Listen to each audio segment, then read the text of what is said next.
السلام علیکم ورحمۃ اللہ وبرکاتہ۔ مفتی سلمان ازہری صاحب کہتے ہیں کہ روزے میں بیوی سے ہم بستری کرنا حرام ہے۔ اگر کسی نے کر لی تو اب وہ کفارہ ادا کرے، یعنی دنیا میں اس کی سزا یہ ہے کہ وہ 60 روزے لگاتار رکھے، یا پھر 60 مسکینوں کو 2 وقت میں کھانا کھلائے، یا پھر ایک غلام آزاد کرے اور توبہ کرے۔ یہ اس کی سزا ہے، یہ کفارہ اس کا ادا ہو جائے گا۔ اور ثاقب رضا مصطفی کہتے ہیں کہ رمضان میں بیوی سے ہم بستری کرنا جائز ہے۔ تو آپ کس کی مانیں گے؟ ہم تو فی الحال دونوں کی مانیں گے۔ اب ان دونوں کی باتوں کی وضاحت میں آپ کے سامنے پیش کر دیتا ہوں۔ اس سے پہلے میں آپ سے کچھ ضروری باتیں کرنا چاہتا ہوں۔ دیکھیے، رمضان کے روزے اسلام کی 5 بنیادوں میں سے ایک بنیاد ہیں۔ اگر کوئی رمضان کے روزے نہ رکھے تو وہ صحیح معنی میں مسلمان نہیں ہے۔ اب وہ اپنا مسلمانی نام چلاتا رہے، گوشت نوچتا رہے، بظاہر مسلمان دنیا کی نظر میں رہے، لیکن اللہ کی پکڑ سے وہ بچ نہیں سکتا۔ اللہ کی پکڑ سخت ہے، اللہ کے نزدیک وہ مسلمان نہیں ہو سکتا۔ رمضان کا روزہ اگر کوئی جان بوجھ کر چھوڑ دے یا پھر توڑ دے تو اس کی بھی یہی سزا ہے، یہی کفارہ ہے کہ وہ 60 روزے لگاتار رکھے، یا 60 مسکینوں کو کھانا کھلائے، یا پھر ایک غلام آزاد کرے اور توبہ کرے۔ یہی اس کی سزا ہے دنیا پر، بس اور توبہ کر لے تو اب اس کو آخرت میں سزا نہیں ملے گی اگر اس نے یہ کفارہ ادا کر لیا۔ یہ تو رہی روزہ چھوڑنے کی بات اور روزہ توڑنے کی بات روزہ نہ رکھنے والوں کے لیے۔ اب سنیے، رمضان کے روزے نہ رکھنا تو گناہ اور حرام ہے ہی، لیکن رمضان کے روزوں کی فرضیت کا انکار کرنے والا کافر ہے۔ مثلا کوئی کہے کہ رمضان کے روزے رکھنا کوئی ضروری تھوڑی ہے، یہ لفظ کہہ دینا کفر ہے، اور کفر کا مطلب یہ ہوتا ہے کہ ایمان سے ختم ہو جانا، اسلام میں اس کا کوئی حصہ باقی نہ رہنا۔ اگر وہ شادی شدہ ہو تو پھر اس کا نکاح بھی ٹوٹ جانا، اس کا مطلب یہ ہوتا ہے۔ اور کوئی یہ کہے کہ روزے وہ رکھے، یعنی روزے وہ رکھے جس کے گھر کھانے کو نہ ہو، یہ روزے کی مذاق اڑانا ہے، تو یہ لفظ کہنا بھی کفر ہے۔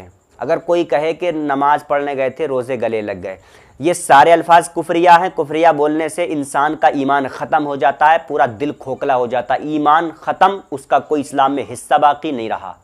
اب وہ اسے چاہیے کہ اگر شادی شدہ ہے تو پہلے تو کلمہ پڑھ کر دوبارہ مسلمان بنے، پھر اگر شادی شدہ تھا تو پھر وہ نکاح دوبارہ سے کرے، ٹھیک ہے، اس کا نکاح نئے سرے سے ہوگا، نئے سرے سے مسلمان بنے گا، یہ ہے۔ اور اگر تم دنیا کی نظر میں تو بظاہر مسلمان بنے رہو گے، گوشت نوچنے والے مسلمان اور نام رکھنے والے مسلمان، اسلامی نام ہو آپ کا، تو دنیا کی نظر میں ہوگے آپ مسلمان، لیکن اللہ کی پکڑ سخت ہے، اللہ کے نزدیک تم بچ نہیں سکتے۔ اب سنیے مین بات مفتی سلمان ازہری اور ثاقب رضا مصطفی۔ دیکھیے، مفتی سلمان ازہری صاحب سے میں نے عالم تصبر میں پوچھا کہ روزے میں بیوی سے ہم بستری کرنا کیسا ہے، تو کہتے ہیں یہ حرام ہے۔ کیوں؟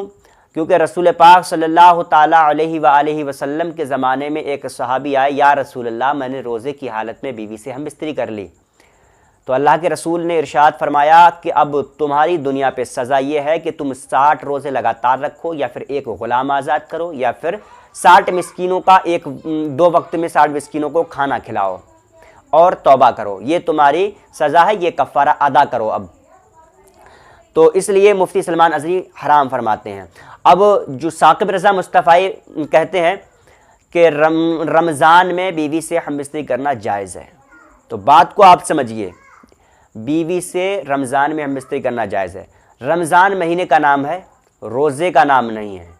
روزے کی حالت میں بیوی سے ہم بستری کرنا حرام ہے، لیکن رمضان کے مہینے میں ملاقات کرنا، یعنی جمع کرنا، خصوصی ملاقات جس کو ہم بستری کہتے ہیں، یہ جائز ہے رمضان کے مہینے میں، لیکن روزے کی حالت میں حرام ہے۔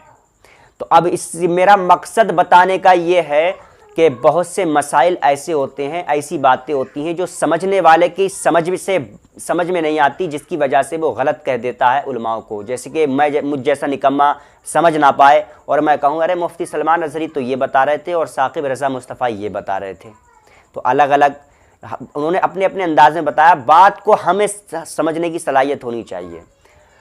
تو یہ میں نے عالم تصور میں دونوں مفتیان کرام سے پوچھا اور میں نے آپ کے سامنے مسئلے کو پیش کیا۔ اللہ تعالیٰ سے دعا ہے کہ ہمیں دین کی سمجھ عطا فرمائے، آمین۔